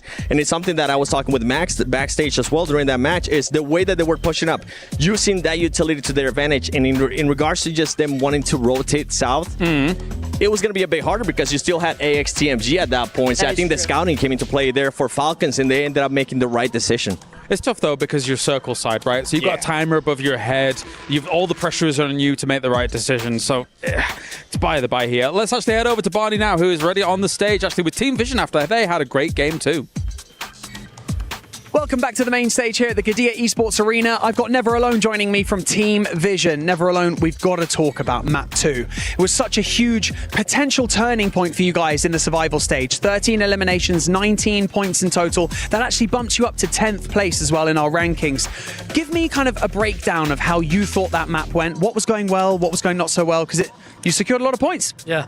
So the preparation for the last day is to move quick because we land like in the middle of the map, which is cool. So that's our game plan, and to scout like every place possible. And we got a good spot, and we took advantage of it. Well, you obviously need a really strong finish, or you need another one of those maps to secure more points, right? You got one Erangel, 2 Miramars left on the map. What are you thinking? Like, tell us your strategies, if you can tell us some, and how are you going to solidify your plot spot in the grand finals? In terms of the last Erangel game, we will play fast as usual, but in Miramar it's difficult to play fast. We will play it depends like on the zone, and we will push and get kills as much as we can. Keep it steady, keep it strong. I like it. Thank you so much, Never Alone. I really appreciate it. Best of luck in the last 3 maps, and we hope to see you in those grand finals. For now, back to you guys. Thanks, Barney. Well, a big jump up from Vision after that game 2, of course, here. They're going to need a little bit more, though, here in the survival stage. Let's move to another team, of course, Yangon. Obviously, they get themselves to second place here. It's a good second place. They had quite a bit of that compound for quite a while in that game. What are you thinking, Seven? I'm even rewinding back. I'm going back to how they were even able to get there. Sure. They were trying to just rotate into the main island through that western bridge, and Fireflex was just holding them down. So they made the right choice by going towards the eastern bridge and just going on a full wrap. One thing that I really enjoyed about this team of how they were able to take control of that chopsticks area was Romeo. Romeo was doing some amazing scouting. He was making sure he got in the right spot too. He